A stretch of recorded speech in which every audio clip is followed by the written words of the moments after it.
The whole Trump campaign was run on promises of transparency, promises of getting things done, and he has delivered on some. The border thing is a whole different rabbit hole. I'm not going to go down there right now, but I'm not going to lie and say I don't like the way he's handling it. I don't care. You're here in the country illegally. Screw you. That's right. You haven't had due process. You avoided due process. You deliberately avoided due process. Now you've committed a crime. If they have a warrant to pick you up, you're gone. Bye. Yep. Sorry.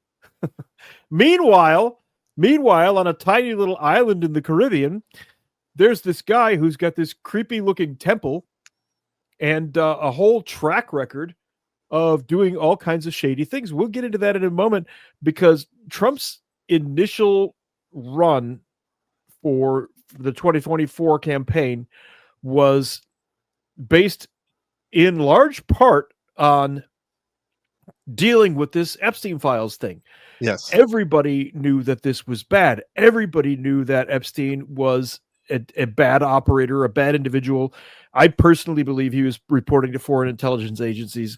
There's no reason for somebody in his position to do things to the level that he was doing them. If he was just what? There is no way that he operated on that island without anyone from any of the alphabet agencies across the planet not knowing about it. Yes. That is a huge information cow, blackmail, honeypot. I mean, I'm trying to think. Didn't he classic up? Yeah, didn't he manage like hundreds of millions of dollars as well? Yes, he also managed. We're going to get into that in a minute too.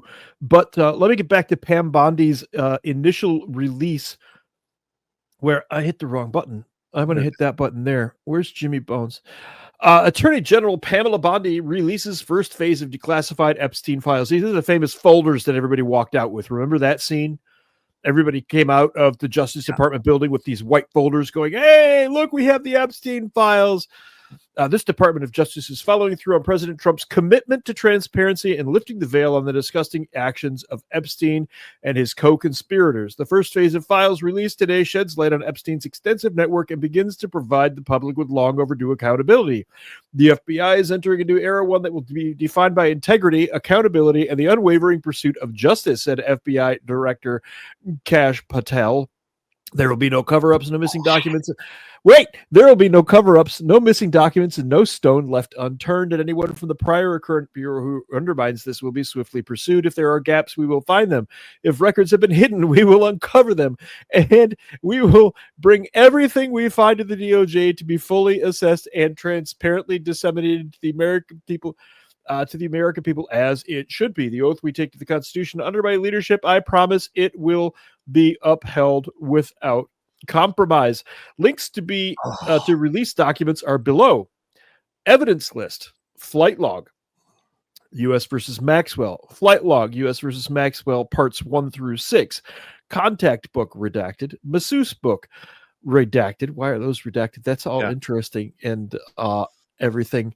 But see, there's this little problem with that statement that they made there. What did she say? No stone would be unturned, no document left hidden, right? Yeah. And then this happened. I can't hear the GOP. This is from just now. I don't have it turned up yet. Okay. Let me back it up here. Here we go. On this vote, the yeas are 211, the nays are 210. The previous question is ordered. The question is on adoption of the resolution. Those in favor say aye. Those opposed say no. In the opinion of the chair, the ayes have it. Did you catch what's going on here? That's the GOP unanimously voting 211 votes to block the release of the Epstein files. Yep. After Pam Bondi's statement that they were going to release them all. This is obviously problematic. Okay.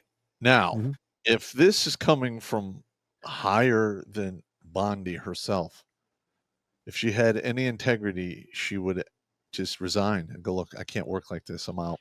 And just walk away. I am inclined to agree with you. I'm inclined to agree with you, but I had some firsthand experience back in 2020 that I'm not going to go into tremendous detail on, but I was part of a security detail that you were part of it as well. That we got to see some of the inner workings of some of that stuff. The unelected bureaucracy around those offices, particularly the White House, particularly Congress, that unelected bureaucracy that never goes anywhere. They can't be fired. They're not elected. They control everything. They can be fired as per the Supreme Court. Now. Nobody's firing them, though. I know. They need to get fired. Yeah. At any rate, there are also strings above Pam Bondi, and we know that there are strings above the office of the president at this point as well. That's a whole other rabbit hole that we don't want to go into right at this exact moment in time. But one of the things that we do know is between Pam Bondi's press release on the DOJ site and what the GOP just did. Now here's the New York Times today. What to know about the Epstein files, a perfect recipe for conspiracy theories. Here's what to know about the disturbing facts and unsubstantiated suspicions that make Jeffrey Epstein a registered sex offender, politically potent obsession. Now, why would the New York Times write something like this? Well, traditionally, when the left is panicking, they write things like this.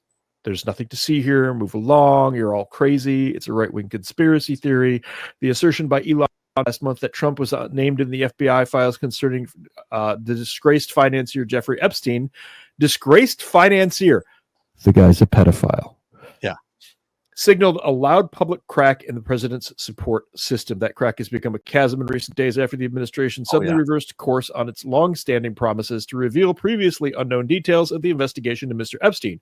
We just saw that firsthand. We have Pam Bondi's release from February, and then what Congress just did minutes ago. The remaining files, the administration officials suggested, included a client list that many involved in the case they insist never existed. Look, you don't need a piece of paper that lists names neatly ordered in numerical sequence or what have you. You don't need that. They have flight lists. They've got records. They've got the masseuse records. You saw those right there. Stand by. All right. They also have all of the video evidence. Because listen, that dude's entire building was wired for sound and video. Yeah. Oh, there's no way there aren't videos of that stuff. Yeah. Listen, and that actually might have a lot to do with what's going on, because I imagine there's a lot of people who are up to some very not good things. Are you implying less than savory things went on Epstein's Island? Yes, I believe that there were some underage rear end collisions. They were basically skirting up against the wall. I know. They're participating in bumper cars without a license. Just saying. Many of those cars were not of an appropriate era. Correct. As well. They were not up to legal specifications yet. Legal specifications.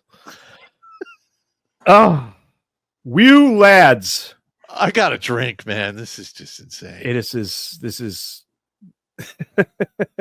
I can't believe this is going on. I can't believe they honestly think that we're just going to ignore this stuff. Yeah, I know. This doesn't make any sense to me. Let's bring up this one here. Republicans in the House voted to block the release of the Epstein files. What are they hiding? Trump's DOJ needs to release the truth of what they know about Epstein's abuse of children.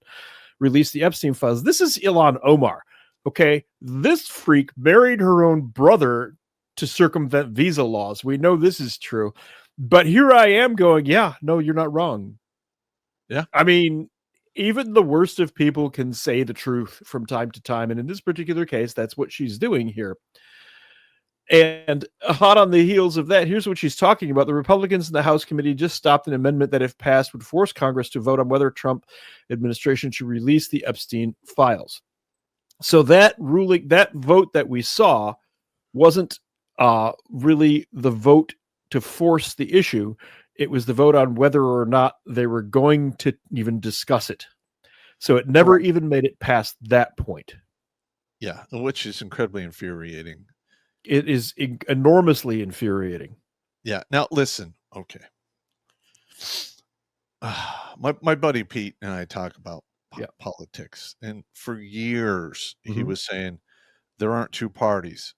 There's only one party with two different wings. No, he's 110% right. Yes, he is absolutely correct on this one. And, oh my Lord, I'm just crazy. I'm at a loss here. I just I don't know what I got. Nothing, man. Watch Grunt Speak live every Tuesday and Thursday at 8 p.m. Eastern. And if you want to join Pop for Supporter Sundays, go to redonkulas.com/donate and make a monthly pledge. A link is in the meat caser box.